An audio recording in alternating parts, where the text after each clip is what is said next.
healthier and fulfilling day. Thank you. So the night is young, and this is where The youth plays a big role in promoting safety and awareness within their community and families. So because of that, in partnership with you, the Terra organization, we will be conducting a disaster preparedness. now or never. Come on, let's light up. So I would like to give my appreciation as well to the entire team behind the project Sigurado. Your dedication to creating a safer, more secure space for our community is truly inspiring. Every activity you plan, every meeting you attend to, and every person you reach make us a real difference in building trust and preparedness. This project isn't just about the actions, it's about giving people peace of mind and the tools to protect what matters most. And of course, maraming salamat po sa pag-invite sa organization namin to be a participants dito. And it was our very honor na makasama dito sa project nito na hindi lang kami uuwi na nakaparticipate, but as well na nakakuha kami ng knowledge and lessons. And of course, para ihanda kami sa mga possible na mangyari. That's all. Thank you so much. Let's light it up. Come on, light it up. What is earthquake? Jesus Christ. 50 pesos. Go! International!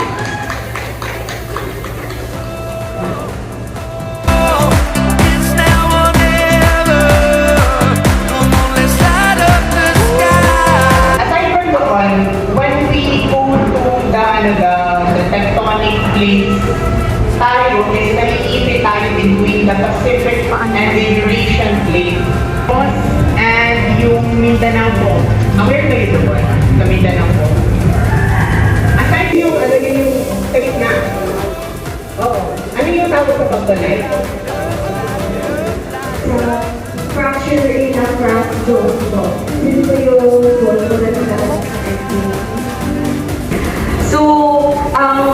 So siguro ang magnitude is kung gaano kalakas yung tama ng earthquake, and yung intensity is kung saan talaga tumama. Kung saan yung place tumama yung earthquake. Pollution and other. Tama.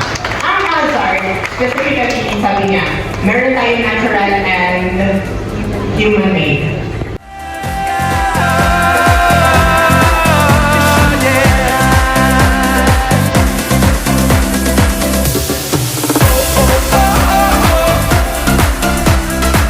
Light it up, light it up, light it up. Let's light up the sky. Light up the sky. Information, mga knowledge na naging natin sa drill is na-apply ba natin in real life situation? The question is kung gaano po na-ready. Gano'n ka po ka-ready kapag may disaster or mga window?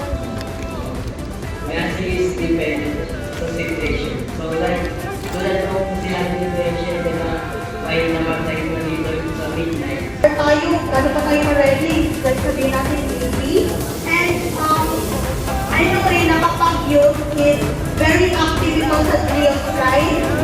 Hindi ko rin sure na 100% ready kapag may earthquake. Kasi tao tayo, nagpapanik, may tani-tani na lang nalang gagawin.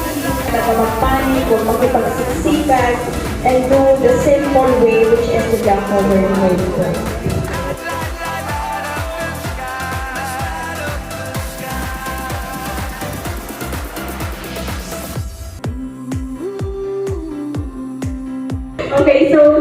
Okay, so my idea about the family preparedness plan is that, of course, during disaster, kailangan na hindi lang ikaw yung may alam, but then your family is also prepared para anytime na meron dumating na kagaya nito, earthquake or any disaster is, syempre, dapat knowledgeable din sila. And they also know yung sinasabi natin na hotlines, di ba? Para if ever na meron mangyari, alam nila sino yung i-contact during emergency. So, Mga places na dapat natin natin i-cover? Isa rin ito ha, no? Ang dapat natin i-cover na parang pinaka-vulnerable sa atin, aside from our head, is only our neck. Sabi ko, sinamaan ang neck mo, para saan ang ulo mo kung putulin? Diba? Tama! hold on to it. So parang hahawak ka muna doon sa table, and then doon ka na mag-start, magbaba ka doon, and then mag-cover, and then kung nasa baba ka na, doon ka na para mag-ka na doon, para i-protect yung ulo mo pati yung neck. Next tayo nag-rally will rush. Because like in that situation na diba, we have two choices. First, dalawa may makakahama. Or second, you have to wait for the rescue. Tama yung sabi ni Sheila na you cannot do when earthquake is ongoing. You have to wait until the earthquake is done. Because this is a life and death situation wherein you have to think of the capabilities, what will happen next. If you will save the other one, hindi mo talaga kaya yung bigat, yung possibility, pareho kayo mapapahama. While on the other hand, we wait for the rescue.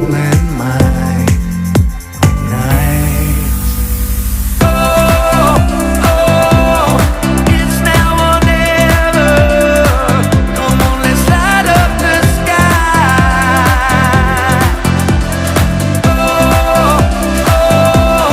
Now we're together.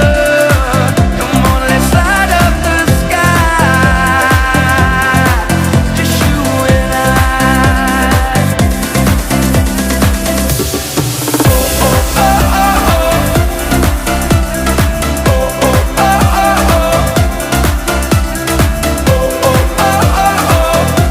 Let's light up the sky.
Mali! Bahay, ganun!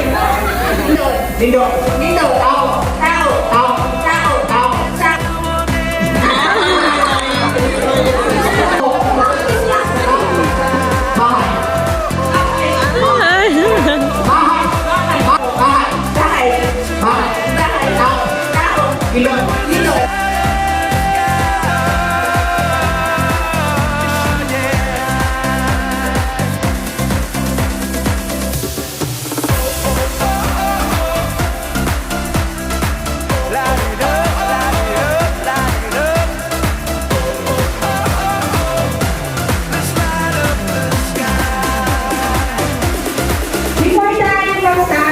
earthquake challenge din ako.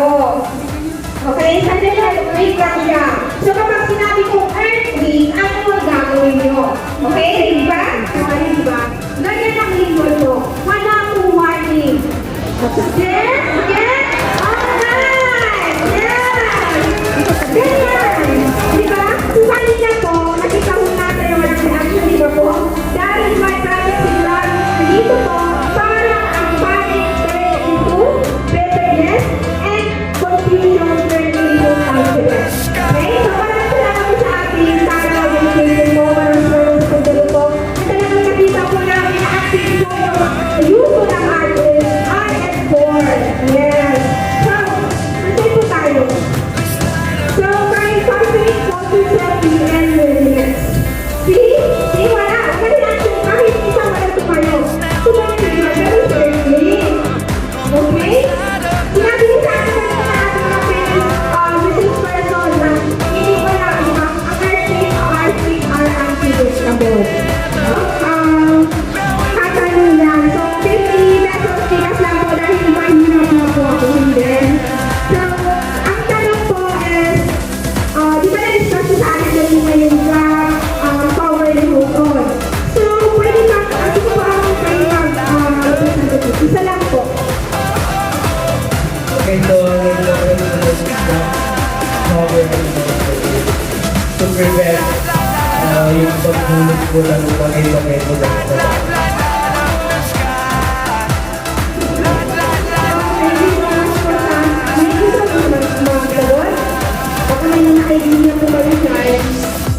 Yung importance po ng rock power remote on. So, ayan si ate, very good.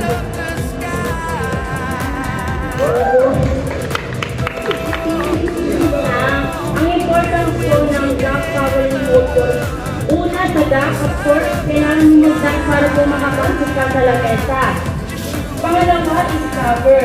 Ang purpose po ng cover is para po mag-prevent na maulugan ng something yung ulo mo. And yung hold naman po yung paghawag sa parang poste ng lamesa po. Kasi po para i-pinking ko ng ulo mo or magdala-gala po yung drum. Isa lang talaga. And para po mas na-prevent yung mga Yung isang rin. Yung video ko pa. parang mabaliktad po yung lamesa na pinag-cover. Ayun. So, tama po yun.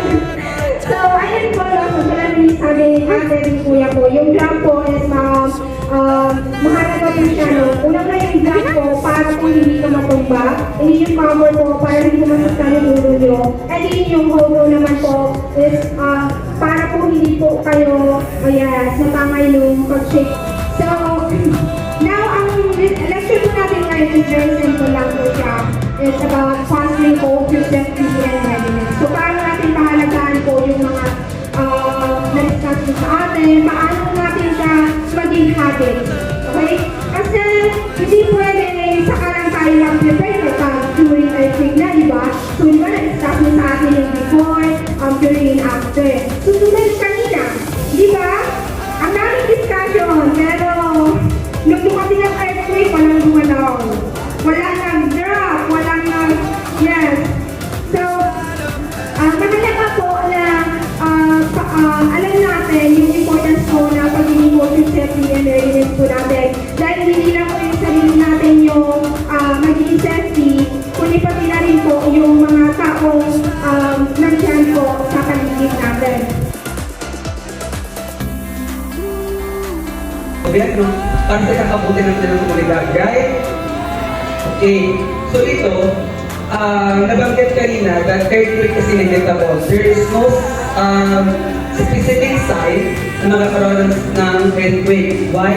This because we are located at the Pacific Ring of Fire, wherein doon po nag-emit yung iba't ibang types of tectonic plates hindi nagkukosya ng volcanic eruptions and earthquake. Ang talino ko sa part na yun.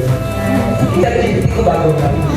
Yeah, but this earthquake drill is not just about having enough education with regards ano yung gagawin natin when we have an earthquake. This activity is very crucial for everyone who here, most especially sa Tara. natin po na sensory knowledge because at the end of the day, meron lang tayong one life. Pag namatay tayo sa earthquake, walang respawn dito, hindi to ML or something na laro. So, yun po, okay. Yun yung sabi ko kanina is, Fairness mo po kasama po yung family ko natin. So, na ang earthquake, which is napaka-importante rin lang sa atin na malaman yun kung saan talaga nagmula ang earthquake. Hindi lang po yung preparedness dapat yung malaman natin, but also kung saan talaga nagmula ang earthquake. And aside from that, is yung very knowledgeable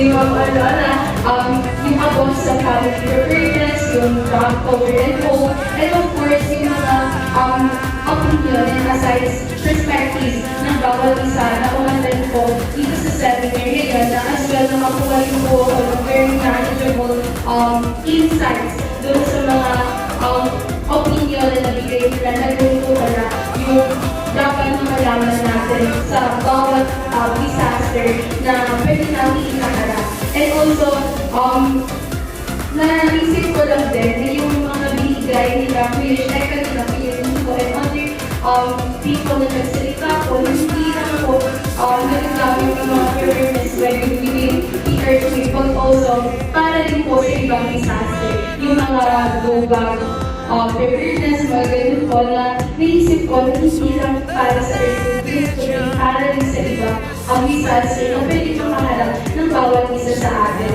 And aside from that, yung expectations ko po talaga sa Project Sigurado is very good, very knowledgeable, and very excitable po. And I am happy na nakapunta ako dito and okay ako ng bahay na very maraming alam na I can share not only within my family but also sa mga kabataan. Pinaka-take away is yung like the memorable one is yung pagsabi ng last speaker natin na earthquake, which is wala tayong ginawa, is because that's yun yung point na pagiging prepared. We're not prepared in any circumstances because earthquake is unpredictable. And siguro, nasabi naman din na lahat yung family preparedness, yung family plan, and most especially yung safety natin is how we will possess the safety within our family and with yourself. And it matters also na kung gaano tayo ka-prepared sa lahat ng sakuna. We are blessed, yes, we are blessed because mostly hindi tayo natatamaan. We are thankful na hindi tayo natatamaan. But at some point, we need to encourage ourselves na kahit hindi tayo matamaan ng kung ano mang sakuna, is we still possess the safety of our community and of ourselves and within the family. So, siguro ang pinaka-take away talaga dito is yung knowledge na nabigay ng Project Sigurado. And I think that's all. Thank you. With Ranika as our in grateful recognition of her unwavering support and meaningful contribution to the successful implementation of Project Sigurado, rallying staff shape kabataan, an earthquake preparedness seminar conducted for the youth of Project RH4 on December 6, 2025 at the Barangay Government Board was certified Cotabato. This community-based initiative organized by the Bachelor of Science and Social Work students of Cotabato State University was conducted in partial fulfillment of the minor requirements for up to WP 160 reduction and management for prevention of given this 6th day of December 2025, signed by Abdi Harsh, the middle Pantana representative, Heidi Luma, the leader and Martika and the number 48.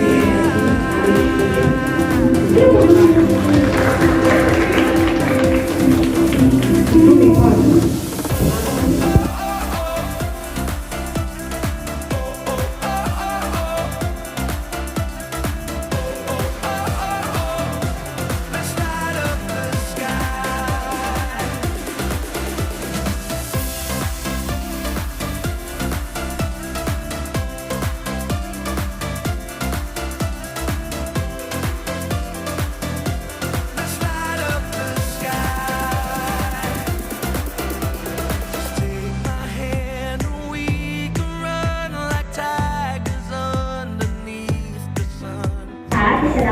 kung ano ba So, okay, as we wrap up today's session, I would like to take this opportunity to thank the Barangay Chairman, of course, Honorable Muhajida S. Omar, the SP Chairman, Honorable Ratu Al Tafsil, and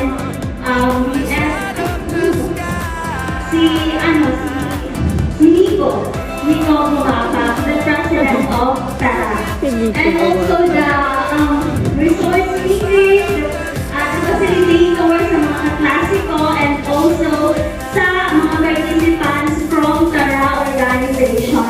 I must say that you guys are very attentive, very participative, no? Nakita ko na participative talaga kayo, and talagang nag-enjoy kayo, no? As I was observing your video. So, actually, ang dami natin natutunan today. And ang pinaka key takeaway